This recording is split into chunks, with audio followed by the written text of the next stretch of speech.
He opens his laptop like he always does. Same chair, same office, same morning routine.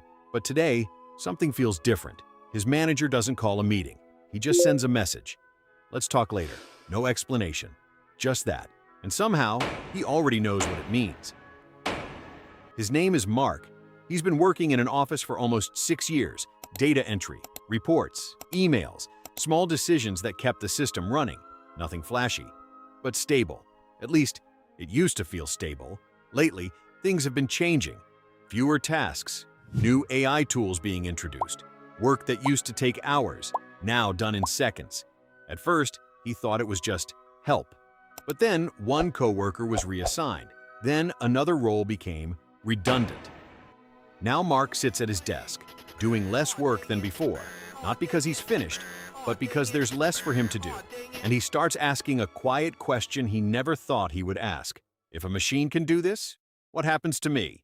This isn't just Mark's situation. This is happening everywhere, across every type of job, just in different ways. Let's break it down clearly. No noise, no panic, just reality. 1. White-collar jobs. High risk. These are office-based jobs.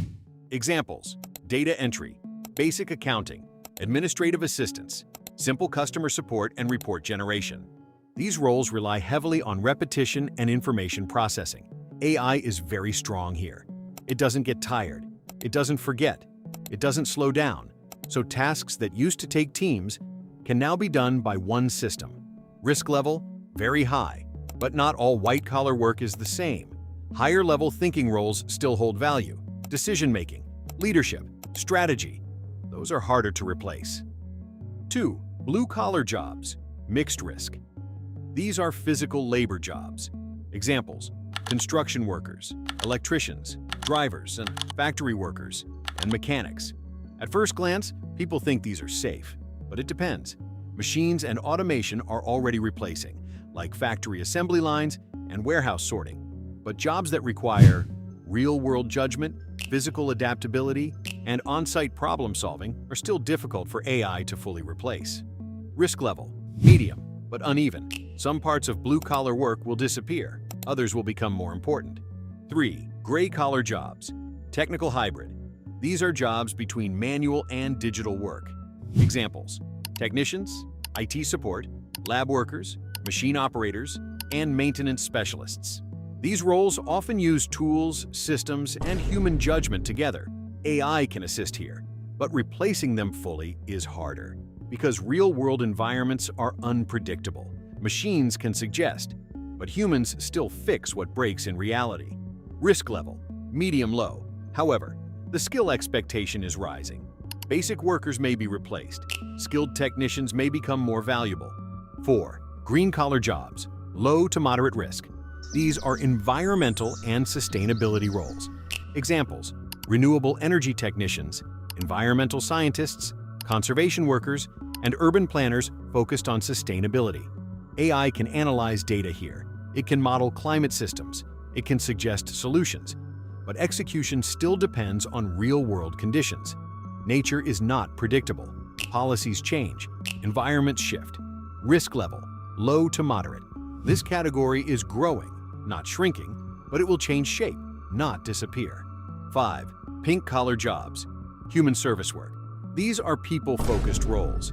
Examples: nurses, caregivers, teachers, especially early education, social workers, hospitality staff. These jobs depend on human interaction, emotion, presence, trust. AI can assist with information, but it cannot replace human comfort. Not in a real way.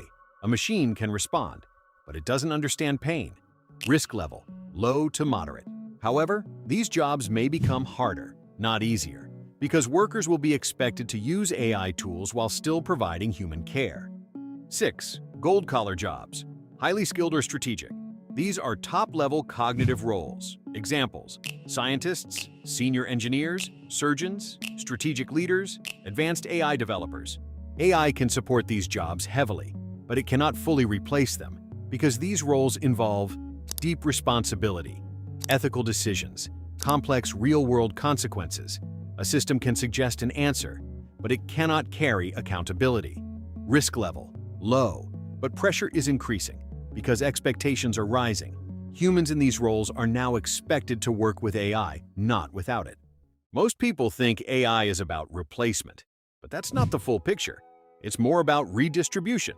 Some jobs disappear, some shrink, some evolve, and some become more valuable than before. The real shift is this. It's not about whether a job exists. It's about whether the human in that job still adds something AI cannot replicate. Judgment, responsibility, trust, presence. Those are becoming the real currency. Not effort alone, not time alone. And this is the part most people miss. It's not the job title that matters anymore. It's the level of thinking behind it. Low thinking gets automated first. High thinking stays longer. But even high thinking is no longer safe without adaptation. Mark still works at his desk, but his work is different now because he started adapting. The world isn't removing work, it's removing comfort inside work. And what remains is what requires a human mind that can still think clearly when systems change. Not everything will be replaced, but nothing will stay the same. In the end, it's not AI that decides your future.